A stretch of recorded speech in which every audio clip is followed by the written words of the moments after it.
ran for vice president with Al Gore in 2000. Now, he was a traitor. He needed to be destroyed as a message to anyone who would actually dare to show true dissent.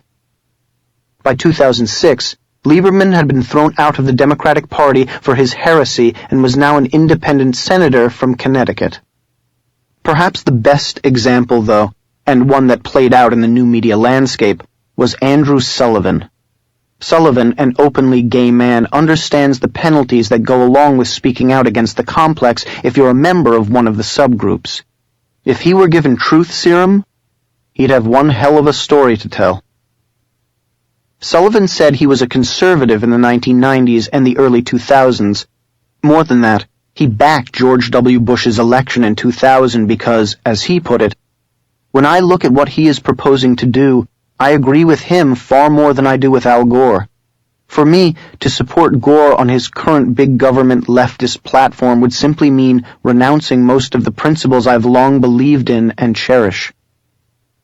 Sullivan even went so far as to renounce identity politics.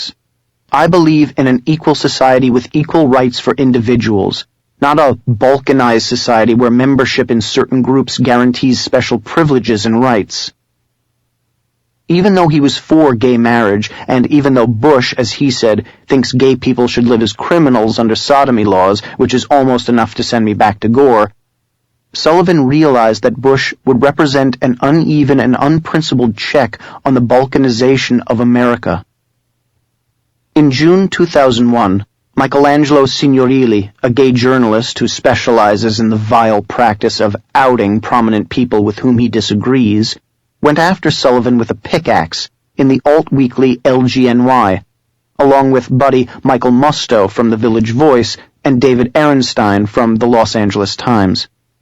They found his personal sexual advertisement on a gay website, where he was looking for partners who were also HIV positive and didn't want to use condoms. He basically said in his ad that he liked it every way and liked to give it every way. And the gay left, which hated his endorsement of Bush, used it to embarrass him, ruin him, intimidate him. Nonetheless, after September 11th, Sullivan stood strong by Bush. On September 18th, he wrote, "I am relieved that George W. Bush is President of the United States. I am more than ever proud of endorsing him last fall. We have the right man in the job." Over the next 2 years, Sullivan maintained his pro-Bush position, hoping to convince gay Americans that Bush's push for liberty in the Arab world was good for the gay community. Then, in February 2004, in response to the Massachusetts Supreme Court's ruling forcing same-sex marriage on the state, Bush came out in favor of a constitutional amendment to protect marriage. That was it for Sullivan. He went berserk. "War is declared," he proclaimed in caps lock. Those of us who supported this president in 2000, who have backed him wholeheartedly during the war, who have endured scorn from our peers as a result, who trusted that this president was indeed a uniter rather than a divider, now know the truth. In his well-traveled, influential post-9/11 writing, Andrew Sullivan had two fronts, pro-gay and pro-war on terror against radical Islamists, which meant he was living two lives. For years, Sullivan was effectively fending off the gay left. It was a tenuous, delicate détente in which Sullivan rightfully posited that Bush was fighting for Western liberalism over the blatantly anti-gay and medieval radical Islam. How Sullivan held the gay left at bay for as long as he did was impressive. But when Bush disappointed him by taking a stand against gay marriage in the strongest possible terms, Sullivan had a choice. Either lose his standing in the gay world, or keep that standing and ditch Bush. Aside from Hollywood and the gay left, the mainstream left began trotting out victim after victim to blame Bush for their misfortunes. The left began politicizing 9/11 by suggesting that if anyone from the right mentioned it, they were exploiting 9/11 in grotesque fashion, while simultaneously granting authority to the Jersey Girls, whose husbands died that horrific day, and who blamed the Republicans exclusively for presiding over the 8 months prior to 9/11 as opposed to the 8 years of prior Democratic leadership in the White House. The left also accused the right of the tactics they themselves were using, claiming the right was politicizing 9/11 and challenging the patriotism of its political enemies. Max Cleland was brought out as a symbol of his hero status, his legs missing, not to defend his point of view from a rational angle, but as an unassailable symbol of the left's invulnerability. If you attack the left, you are attacking war heroes like Cleland. Cindy Sheehan came out of the woodwork and was granted automatic heroine status by the press until she turned on the Democratic Party, at which point she was relegated to Crazyland. All these tragic symbols were trotted out, one after another, in order to create a solid shield for the Democratic Party against the Republican Party's foreign policy approach. Meanwhile, the eunuchs in the Republican leadership allowed this campy, over-the-top theater to grab the moral high ground, even though it was espousing surrender in the war on radical Islam and the disembowelment of George W. Bush. The Republican leadership allowed the anti-war movement to become mainstream. There were few who spoke up against this. Only Ann Coulter had the guts to take them on at the time. Ann had experienced the underhanded attention of the media left and refused to be defeated just because her opponents tried to destroy her. Her refusal to play by the enemy's rules made her a warrior of the highest order, exposing the leftist tactic of using grief as a means of stifling dissent. And even though the left threw every grenade in their arsenal at her, Ann shamed them into taking the Jersey Girls, Cleland, and Sheehan out of heavy rotation. She did so by pointing out that these victims were cynically being used as political weapons, and the charge was so obviously true, it stuck. Coulter's acts are pilloried to this day, yet those same manufactured spokespeople and those tactics are conspicuously still out of commission. Politics is not for the faint of heart. Ann's defiance and success taught me a valuable lesson. The people most detested by the Democrat media complex, the ones who are most marginalized, are the ones who are the most effective. At that moment in time, I started to realize that we needed to fight the leftist wave with all of our strength and all of the means at our disposal. They can be beaten.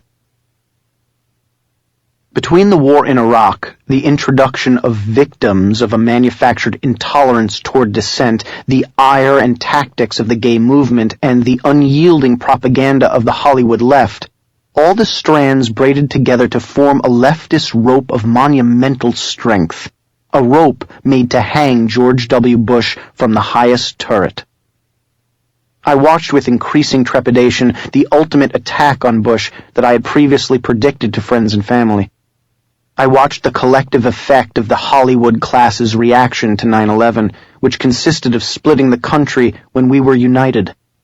And I decided to stop fighting behind coattails and to start fighting in my own name. That's why, in 2004, I wrote Hollywood Interrupted with Mark Ebner, a no-holds-barred underground Hollywood journalist. I wrote it out of the pure outrage welling up in me as I saw the Hollywood left filling the void in the Democratic Party after 9/11, normalizing the most extreme scorched earth measures against a wartime president. I wrote it because of Sean Penn and Martin Sheen and all these radicals who had clean haircuts and wore $3,000 suits and used the power of their image to legitimize the profoundly damaging metamorphosis the Democratic Party was undergoing.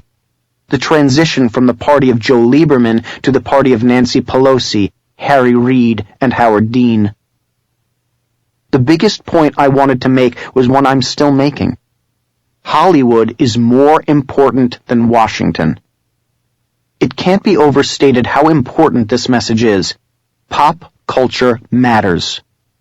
What happens in front of the cameras on a soundstage at the Warner Brothers lot often makes more difference to the fate of America than what happens in the back rooms of the Rayburn House office building on Capitol Hill. That book covered everything from the sexual deviance of the Hollywood crowd, it was like Tulane West, to to the cult adherence to Kabbalah and Scientology, to the discrimination against conservatives in the business. It was a total assault on the town and on the industry. It was also my first taste of personal public scrutiny. For the first time, I was a public figure appearing on Fox News and AM radio, not just to attack these people and their methods, but to remind Americans that Hollywood wasn't trivial, that it was the most dangerous propaganda tool of the left in America. During that time, Dennis Miller began putting me on the air, and I started to realize the value of some of these tactics that the left uses. I saw the value of telling a joke while making a point. I was beginning to act on my theory that it was more important to stay in Los Angeles and affect change from the outside of Washington and the inside of pop culture rather than the other way around. I was beginning to understand how to integrate jokes and humor into a hybrid persona that was part politics and part entertainment. But along with those realizations came another realization. I began to see the fundamental flaw in the left's scorched earth tactics. They can only tear down, not build up. And it hit me that the tearing down of the other wasn't enough. Every time I did a Fox News hit where I attacked Michael Moore, no matter how valid the attack, no matter how much I had raised my fledgling Q rating, I felt emasculated and cheapened because I was only tearing down, not building. I felt the inherent lack that resides in the right, which was so removed from the cultural process because it had self-removed, abdicated its responsibility to be a steward of the culture, handed over the entire means of representing the United States abroad and teaching Americans about America at home to the hard left.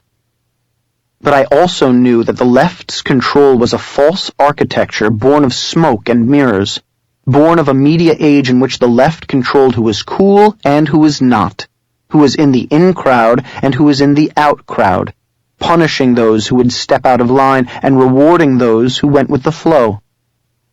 Even big stars were punished.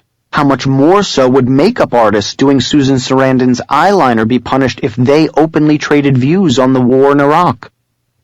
Leftists without credentials made it in Hollywood because they were leftists. All they had to do was show up to Jeffrey Katzenberg-sponsored fundraisers and Katzenberg would scratch their back. But underneath the surface, there were a lot of people who didn't agree with Katzenberg and who were waiting to be unshackled from the ideological slave ship. Which led me to my next mission, finding as many people as I could who were right of center in Hollywood and putting them in touch with one another, building an underground social network. It became an obsession, one that powerful people in the industry started to lead. I started creating a Rolodex, going out to lunch with the secret Hollywood conservatives, putting them in contact with each other. People who you would never believe in a million years are conservative, who create a left-of-center image to get work, but who despise what they have to do to get a job and long for the day true ideological freedom comes to Hollywood. Even the left has convinced itself that these people don't exist. But they do exist, and there are huge numbers of them. Thousands of them in every nook and cranny of the industry. You see them on screen. You see them in the credits. You see them everywhere from the grips and the cameramen to the biggest directors and stars in town. And if they are introduced to each other, they will begin to break the stranglehold the left has on Hollywood. I was helping introduce them, helping them make connections. That was the first step. The next step was exposing the left for what it truly was. That couldn't be done by simply pointing them out. It had to be done with their consent, with their input. It required a near magic confluence of events in order to happen. And it happened. At the exact moment in my life when I was recognizing the strength of my anti-leftism, my anti-communism, at the exact point when I was seeing that my emotions and theories were unintentionally driving me toward an accidental culture warrior status, at the exact juncture when I was realizing that the most brutal, evil force I could imagine wasn't Al-Qaeda or radical Islam, at least you know where they're coming from, the brutality of their mission and their anti-Western, anti-classical liberal hatred, but the complex surrounding me 24/7 in the form of attractive people making millions of dollars whose moral relativism and historical revisionism and collective cultural nihilism were putting them in the same boat as the martyrs of radical Islam rather than red state Americans. At the exact time when I was undergoing the fundamental recognition that my neighbors in West Los Angeles were acting to undermine national cohesion in a time of war which put me in a perennial state of psychic dissonance. At exactly that point, I got a phone call from Arianna Huffington. "Do you have any ideas for a website?" she asked.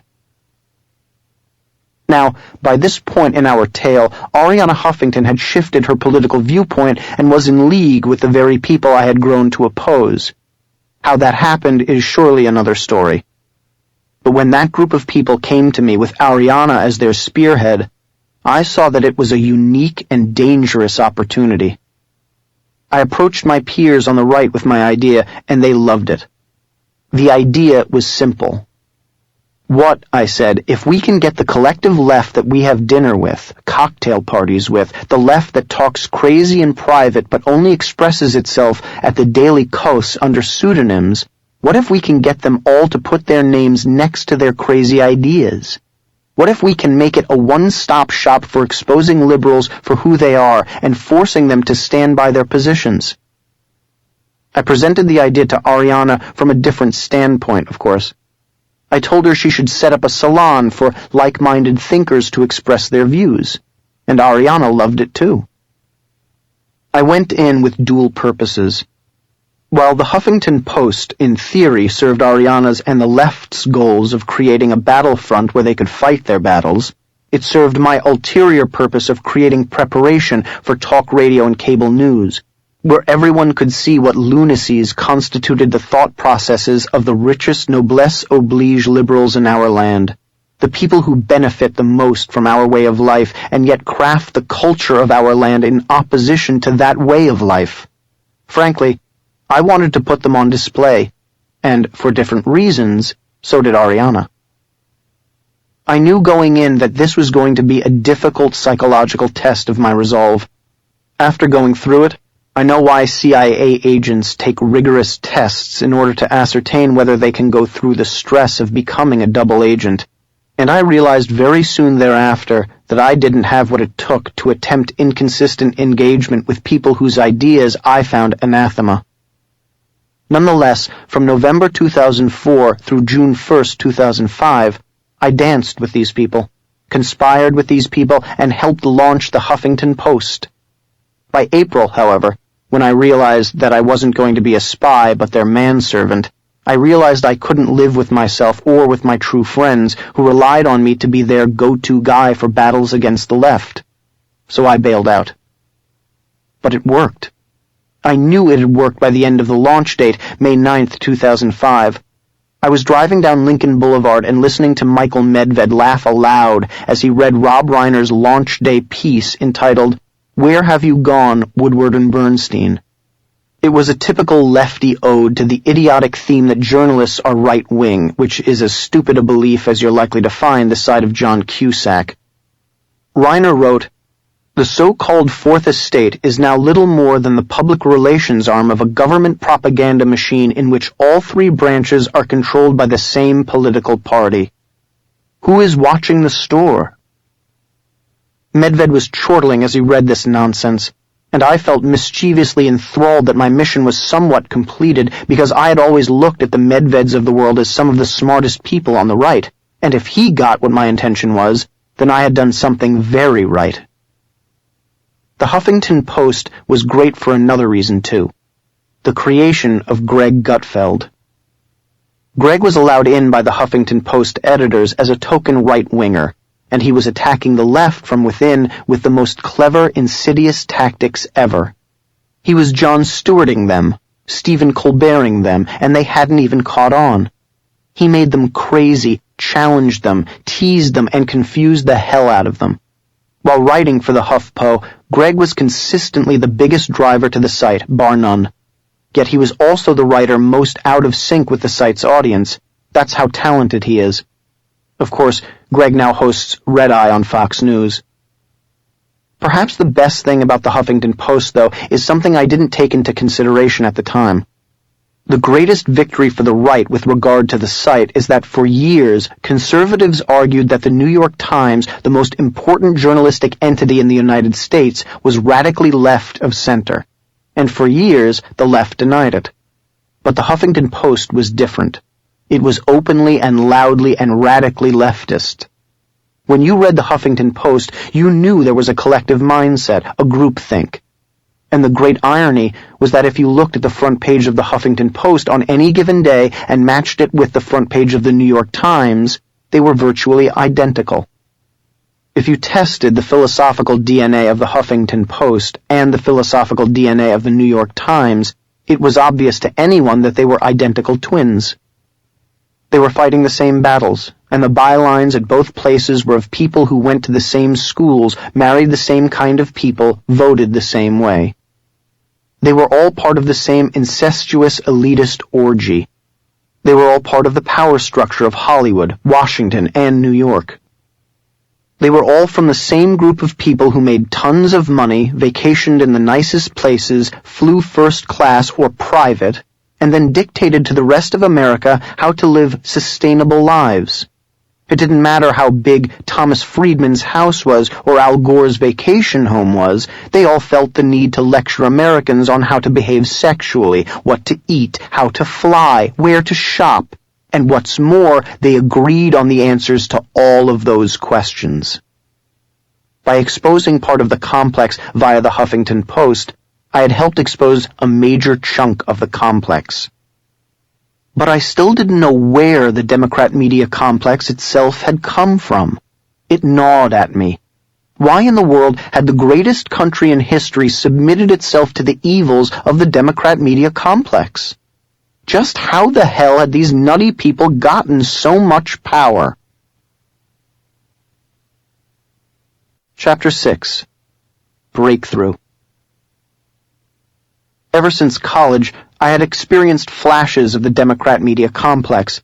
Then I saw it unmasked. But I didn't know exactly where that Democrat media complex had been formed and why it had taken hold. After all, I spent most of my life in a world where the Soviet Union had been destroyed. When the Berlin Wall fell in 1989, we felt that we had finally defeated global Marxism. Ronald Reagan and the United States had taken down the single largest repository of communism on the planet, and we'd done it without firing a direct shot.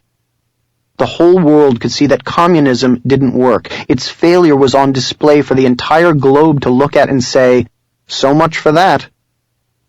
At least that was what we thought.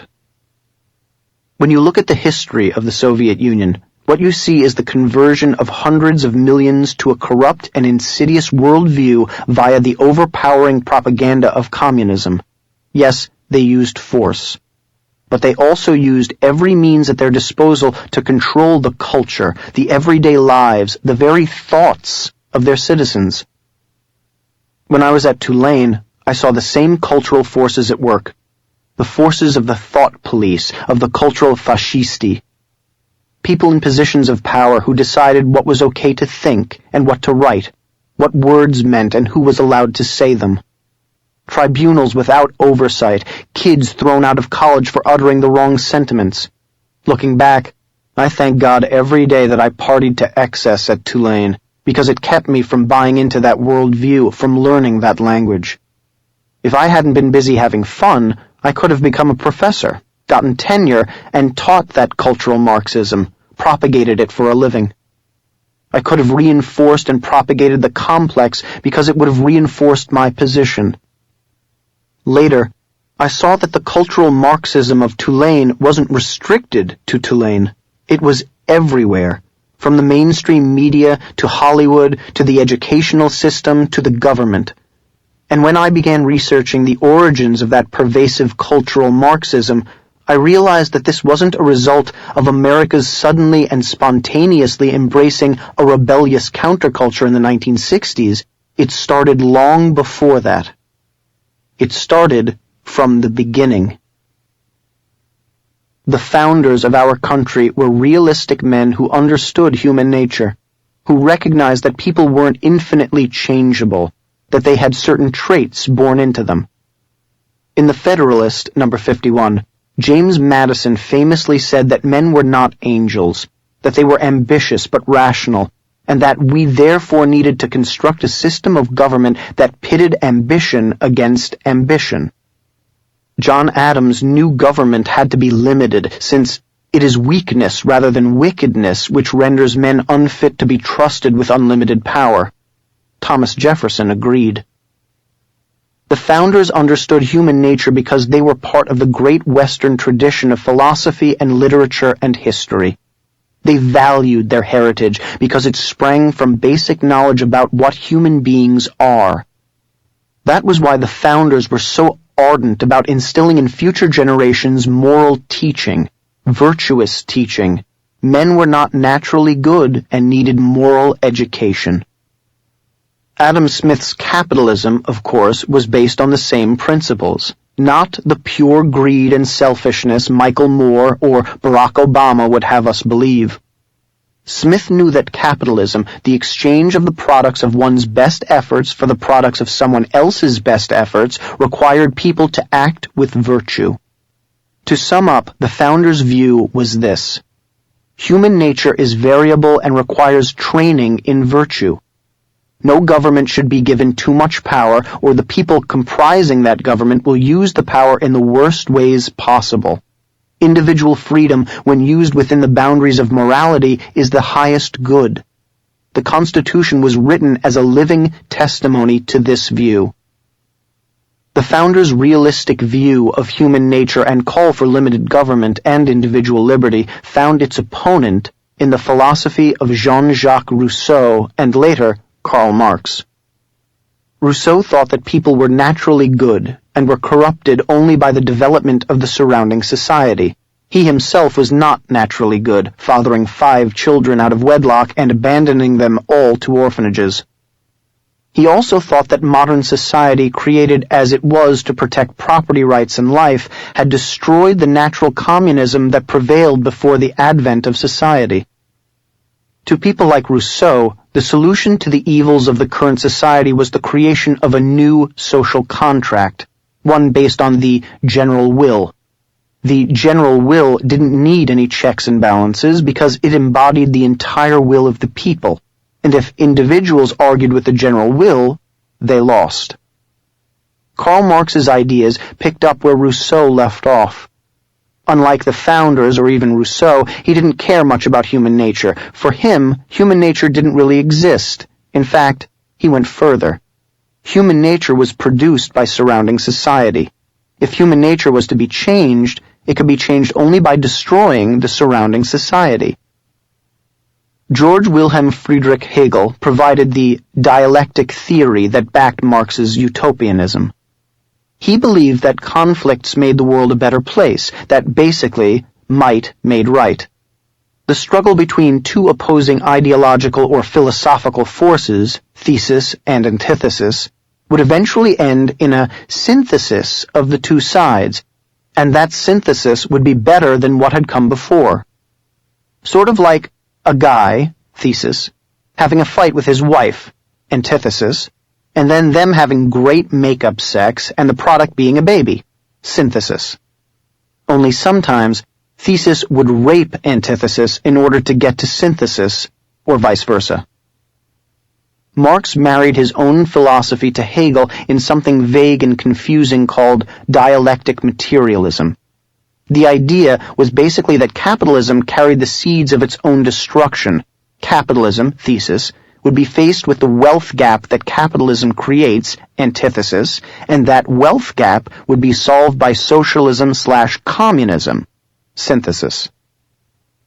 This is what Marx meant in his famous statement in the Communist Manifesto.